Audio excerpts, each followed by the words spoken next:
El trasplante de órganos es uno de los logros más importantes de la medicina moderna, aunque está muy limitada por la disponibilidad de donadores y el alto riesgo de rechazo inmunitario. Es importante imaginar las posibilidades del cultivo celular y de órganos en el laboratorio y la utilización de estos para reemplazar las partes dañadas o sin función del organismo. Las células progenitoras se definen como células no diferenciadas que son capaces de renovarse a sí mismas, es decir, que pueden producir más células a partir de sí mismas. 2. Son multipotenciales, es decir, son capaces de diferenciarse en 2 o más tipos de células maduras. La mayoría, si no todos los órganos de un ser humano adulto, contienen células progenitoras capaces de reponer las células específicas del tejido en que se encuentran.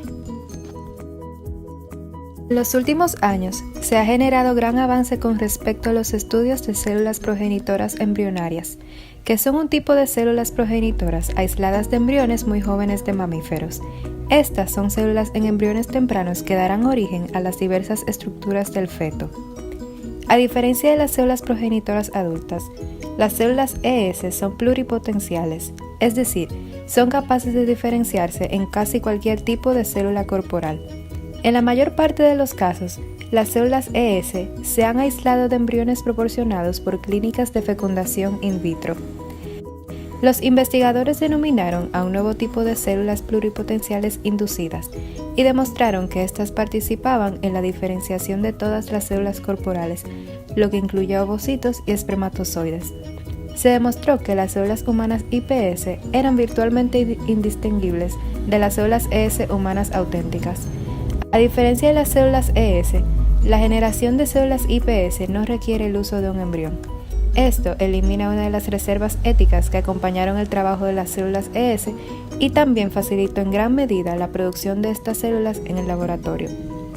Las células iPS también se han preparado de células adultas obtenidas de pacientes con trastornos genéticos, como enfermedad de Huntington y diabetes tipo 1.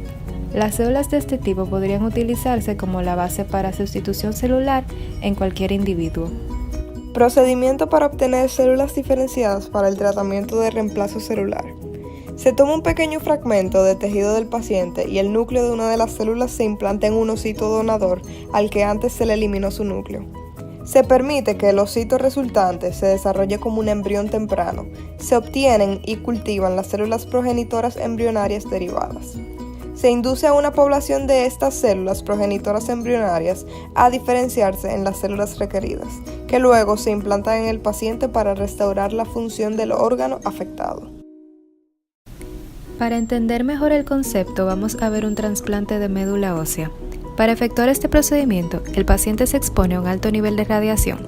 Estos agentes destruyen a las células cancerosas, pero también a las células sanguíneas de los glóbulos rojos y blancos.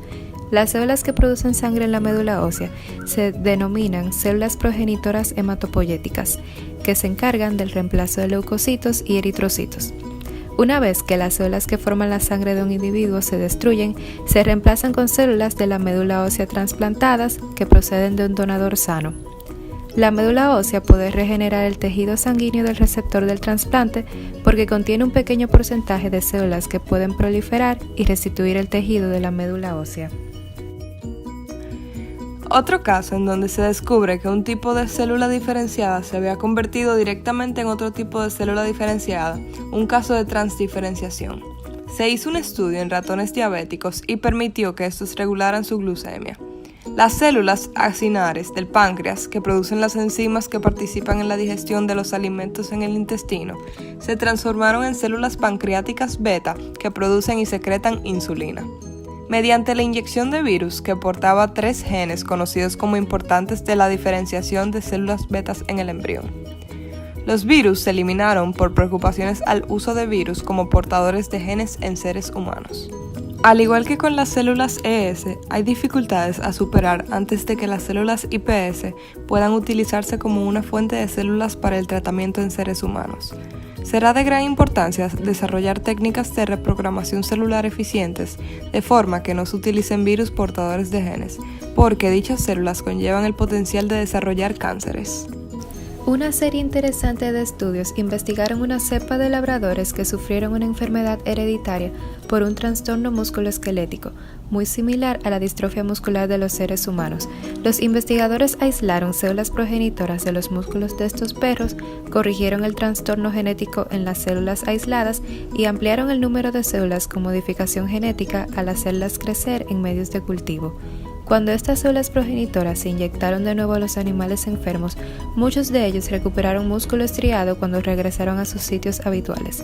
De vuelta en el tejido muscular, las células corregidas se dividieron y diferenciaron en nuevas células musculares y, al hacer esto, contribuyeron a mejorar la movilidad y la marcha de los animales enfermos.